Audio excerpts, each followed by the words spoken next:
ஹரே கிருஷ்ணா. 29வது ஸ்லோகம் பார்க்கலாம். போக்தாரம் யக்ஷ தபசாம் சர்வலோக மகேஸ்வரம் சுக்ருத்தம் சர்வபூதானாம் ஞாத்வா மாம் சாந்திம் ருச்சதி. மாயா சக்தியில் பிடியில் சிக்கியுள்ள எல்லா கட்டுண்ட ஆத்மாக்களும் பௌதீக உலகத்தில் அமைதியை தேடுறாங்க. ஆனால் பகவத்கீதையின் இந்த பிரிவில் சொல்லப்பட்டிருக்கும் அமைதிக்கான வழி என்பது யாருக்கும் தெரியல.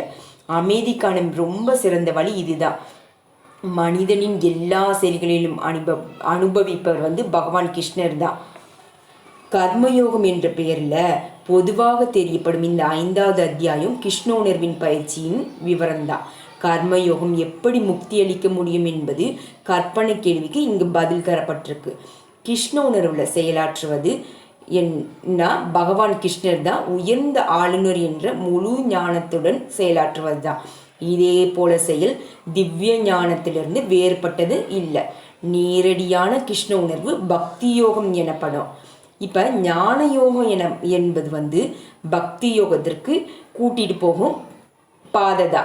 பரம உண்மையுடையனான ஒருவரது உறவை பற்றிய முழு ஞானத்துடன் செயல்படுவதுதான் கிருஷ்ண உணர்வு.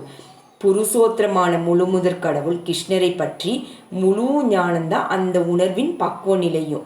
கடவுளின் ரொம்ப சிறிய அம்சமான ஆத்மா அவருடைய நித்திய தொண்டனாகும்.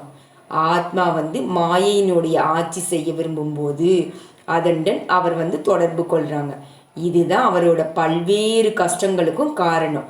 இந்த ஜடத்துடன் தொடர்பு கொண்டுள்ளவரை அவர் தேவைகளுக்காக செயலாற்றுவது அவசியம்தான். இருந்தாலும் ஜடத்திற்கு எல்லைக்கு இருக்கும் போதிலும் கிருஷ்ண உணர்வானது ஒருவரை ஆன்மீக வாழ்விற்கு கொண்டு வருது. ஏன்னா ஜட உலகத்தில் பயிற்சி செய்யப்படும் போது ஆன்மீக வாழ்வில் இதே போல எழுச்சி பெற செய்யுது. ஒருவர் எந்த அளவிற்கு இதில் முன்னேறி இருக்கிறாங்களோ அந்த அளவுக்கு அவர் ஜடத்தின் பிணைப்பிலிருந்து விடுபடுவாங்க. கடவுள் யாரிடமும் பாரபட்சம் பார்க்கறதே இல்லை.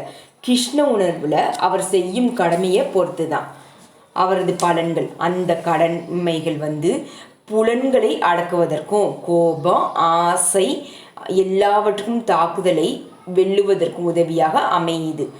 மேற் சொன்னபடி எழுச்சிகளை அடக்கி கிருஷ்ண உணர்வுல நிலையாக நிற்கிறவங்க உண்மையில பிரம்ம நிர்வாண எனும் திவ்யமான நிலையில இருக்கிறாங்க. கிருஷ்ண உணர்வை பயிற்சி செய்யும் போது தானாகவே அஷ்டாங்க யோக முறையும் பயிற்சி செய்யப்படுது. ஏன்னா யோக முறையில் இறுதியில் நோக்கம் பக்தியினால எளிமையாக அடையப்படுது. அஷ்டாங்க யோக முறையில் யம நியம ஆசன பிராணாயம பிரத்யாகரா தாரணா தியானா சமாதி என்னும் படிப்படியான வழியில் முன்னேற்றம் அடையப்படுது. ஆனால் பக்தி தொண்டில் பக்குவத்துடன் ஒப்பிடும்போது இது எல்லாமே ஒரு முன்னுரிமை போன்றது தான். பக்தி தொண்டு மட்டும்தான் மனிதனுக்கு அமைதியையும் கொடுக்கும். பக்தியே வாழ்வின் மிக உன்னதமான பக்குவ நிலையும் ஆகும்.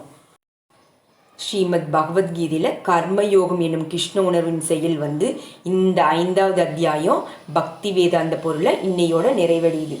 ஓம் பூர்ணமதக பூர்ணமிதம் பூர்ணாத்ம பூர்ணமுச்யதே பூர்ணஸ்ய பூர்ணமாதாய பூர்ணமேவாவசிஷ்யதே. ஓம் சாந்தி சாந்தி சாந்தி. ஹரே கிருஷ்ணா.